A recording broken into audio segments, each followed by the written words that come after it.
अस्सलाम वालेकुम नाजरीन, उम्मीद है आप लोग खैरियत से होंगे। नाजरीन, कल हमने अवार्ड्स के बारे में बात की, काफ़ी बदहोइयाँ की। हुकूमत में किस तरह सिफारिशें चलती हैं, कैसे दो नंबर लोग जो हैं वो अवार्ड्स की फहरिस्त में आते हैं, दाखिल हो जाते हैं और फिर अवार्ड्स लेके 9 2 11 हो जाते हैं। उन पर भी हमने बात की। लेकिन जिस इशू पर हमने बात नहीं की, वो जो अच्छे लोगों को अवार्ड्स मिले हैं उनके बारे में मैं बात करना भूल गया। और अच्छी बातें वैसे अक्सर भूल जाती हैं।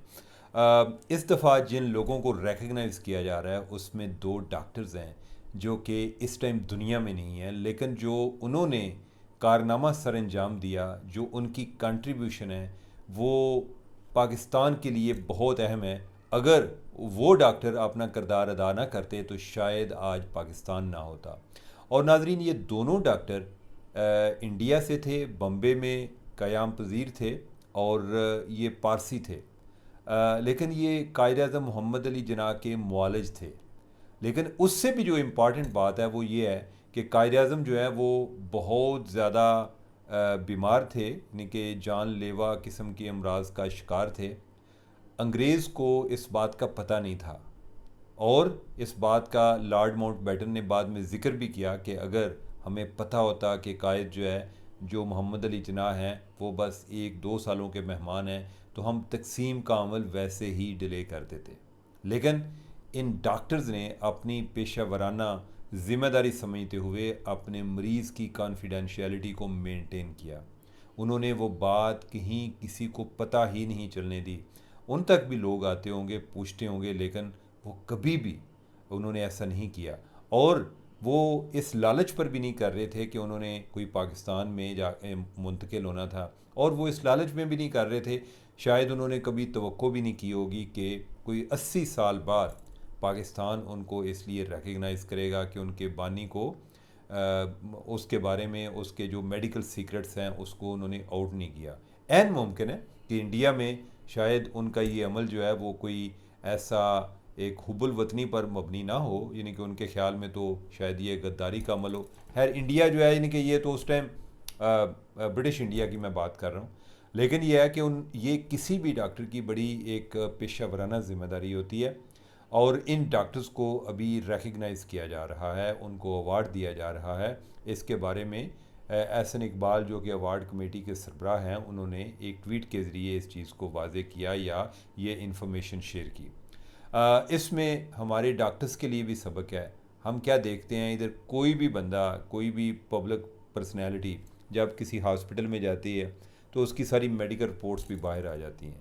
और ये जो हम अक्सर बात करते हैं ना जी कि इन्हों का पाकिस्तान में इलाज नहीं हो सकता, पाकिस्तान तो बाहर क्यों जाते हैं, उसकी एक वजह यह भी होती है कि बहुत सारे लोग ऐसा मुआलज चाहते हैं, ऐसी हेल्थ फैसिलिटी चाहते हैं कि जिधर उनके बारे में या उनकी जो एक तिब्बी मालूमात हैं वो बाकी लोगों के साथ शेयर ना की जाएँ। हालांकि ये इसमें डाटा प्रोटेक्शन कई जगहों पे तो बड़ी अहम तस्वर की जाती है, लेकिन हमारे यहाँ जो है ना वैसे ही काम चलता है। अगर आपने जरदारी साहब को देखा हो तो उनका एक मुआलज का आपको पता होगा पाकिस्तान में, वो डॉक्टर आसम है, जो कि उन्होंने वज़ीर भी बनाया हुआ था। उनका अपना हॉस्पिटल है, वो उसके अलावा डॉक्टर आसम के हॉस्पिटल के अलावा कहीं बाहर इलाज नहीं कराते। उनको जब वो सदर थे लास्ट टाइम, तो उनको CMH भी ले जाने की कोशिश की, उन्होंने इलाज नहीं कराया। रिगार्डलेस कि आप उनसे एग्री करते हैं या डिसएग्री करते हैं, मैं इसकी बात नहीं कर रहा। मैं वैसे एक बात कर रहा हूँ, और बात किधर से शुरू हुई है कि जो मोहम्मद अली जिन्ना जो हैं उनके जो मुआलिज थे जिनको हम रिकग्नाइज़ करने चाह रहे हैं, तो इसमें एक तो उनकी कंट्रीब्यूशन है। ठीक है, अब ये तो नहीं है कि डॉक्टर्स जो हैं वो कोई ऐसा बंदा तलाश करते जाएं कि किस जगह पे कोई नया मुल्क बनने वाला है तो हमने उसकी जो एक मेडिकल कॉन्फिडेंशियलिटी को मेंटेन करना है, तो लिहाजा हमने इसी तरह उनकी राह पर चलना है। इसमें सबक ये है कि आप जिस स्टेज पर हैं, आपके जो भी के मरीज़ हैं वो फाउंडर हैं या नहीं किसी मुल्क के। ये ना हो कि खुदा ना खास्ता हमें पाकिस्तान में कोई एक नया मुल्क बनाने वाला बंदा नहीं चाहिए। आप ऐसे लोगों की तलाश में ना निकलें, बल्कि यह है कि जो भी आपका मरीज़ है उसकी कॉन्फिडेंशियलिटी को मेंटेन करें। उसके अलावा एक और शख्सियत हैं, वो यूरोप से थे, और पहले यहूदी थे, बाद में वो मुसलमान हो गए। और उनका नाम जो है इस्लामी नाम फिर मोहम्मद असद रखा गया। वो पाकिस्तान को उन्होंने UN में रिप्रेजेंट भी किया। इकबाल के बहुत बड़े फ़ैन थे। उन्होंने कुरान मजीद की इंग्लिश में ट्रांसलेशन भी की, पाकिस्तान का पासपोर्ट भी लिया। तो ये जब पाकिस्तान बना, ये तब की बातें हैं। उस टाइम वो पाकिस्तान के एम्बेसडर भी रहे, तो उनको भी रिकग्नाइज़ किया जा रहा है। तो ये मेरा ख्याल है कि ये एक अच्छा स्टेप है कि ऐसे लोग जिनकी को कंट्रीब्यूशन है, वो इस दुनिया में नहीं है, लेकिन ये है कि ये इंसान की एक फितरी ख्वाहिश है कि उसको मरने के बाद भी याद रखा जाए। तो मेरा ख्याल है कि ये हमें करनी चाहिए। ये एक तरह से हम पर कर्ज था, पाकिस्तान पर ये कर्ज था। पाकिस्तान अगरचे ये कर्ज अदा नहीं कर सकता, लेकिन यह है कि ऐसे लोगों की खिदमात का एतराफ़ ज़रूर कर सकता है। और नाज़रीन, मैं ये भी समझता हूँ कि ऐन मुमकिन है कि अभी कुछ ऐसे भी लोग होंगे कि जो हमारे नॉलेज में नहीं हैं। बाज़ औक़ात पहले मुझे याद है कि कुछ साल पहले कोई एक टीचर था, कोई दूर दराज के इलाके का, बलूचिस्तान में। तो उस टाइम मुहियुद्दीन वानी एजुकेशन सेक्रेटरी थे। तो उन्होंने उनके नॉलेज में आया था उस शख्स की कंट्रीब्यूशन के किस तरीके से वो स्कूल में जाता है जिधर की कोई बिल्डिंग भी एग्जिस्ट नहीं करती, लेकिन उधर बच्चों को पढ़ाता है। तो उसकी खिदमात के एतराफ़ में भी उसको भी अवार्ड दिया गया था। लेकिन खुदारा ये जिन लोगों की मैं बात कर रहा हूँ, जब इनके साथ कुछ 2 नंबर लोगों को आप अवार्ड देते हैं जिनकी शोहरत जो है वो बड़ी मुतनाज़ा किस्म की होती है, तो इससे इन लोगों को तकलीफ़ पहुंचती है, उनके वक़ार को ठेस पहुंचती है। तो खुदारा ये जो इस कोशिश करें कि आप अपने अवार्ड की कदर इतनी बढ़ाएं कि अगर किसी को अवार्ड मिलता है तो उसको लगे कि जैसे मुझे कोई नोबेल प्राइज़ मिल गया है, कि उसे ये पता चले कि ये हर शख्स को अवार्ड नहीं मिल सकता। ये नहीं है कि इस मुल्क में, यानी कि बाज़ का जो अवार्ड्स हैं आमतौर पे एक दफ़ा मिले तो उसके बाद को 5 साल बाद मिलना चाहिए या 3 साल का, कोई इस तरह अवार्ड्स पे डिपेंड करता है कि कौन सा अवार्ड है। उनका जो दुरानिया होता है कि अगर दोबारा भी देना हो। लेकिन इधर जो है ना, एक्सेप्शन का बहुत ज़्यादा गलत इस्तेमाल किया जाता है जी, कि बड़े कोई एक्स्ट्रा ऑर्डिनरी किस्म की कोई अचीवमेंट्स हैं तो लिहाजा हम इनको अवार्ड दिए बगैर नहीं रह सकते। ऐसे ऐसे लोग हैं जो हर साल ही अवार्ड लेते जाते हैं। तो खैर, इन लोगों को भी रिकॉर्ड पे लाना इम्पॉर्टेंट था, जो मैंने आपके साथ किया। दूसरा नाजरीन, पाकिस्तान में जो एक नए सूबों के हवाले से एक बहस चल रही है, वो अब एक आप समझें कि एक क्या मैं कहूँ कि आगही मुहिम में कन्वर्ट हो रही है। MQM ने ऐलान किया है कि नए सूबों के लिए कौमी डायलाग शुरू करने का उन्होंने ऐलान किया है। अलीम खान ने, आपको पता है कि उनकी भी एक पार्टी है, पाकिस्तान इस्तेहकाम पार्टी। उन्होंने कहा है कि हर सूबे में 4 सूबे बनाने का कि ये उन्होंने तजवीज़ दी है। अच्छा, ये कितने सूबे बनने हैं ये तो अभी तय नहीं है। जो मियाँ अमर साहब हैं, जो कि इसके प्रोपोनेंट हैं, दुनिया ग्रुप के जो मालिक हैं, जो पंजाब ग्रुप ऑफ कॉलेजेस के मालिक हैं, वो काफ़ी देर से इस मामले में इसको हाईलाइट कर रहे हैं, बहुत बड़े हमायती हैं, बल्कि प्रचार करते हैं। और उनका ये ख्याल है कि 33 सूबे होने चाहिए। और 33 सूबे जो हैं वो मतलब ये है कि हर डिवीज़न को सूबा बना दिया जाए।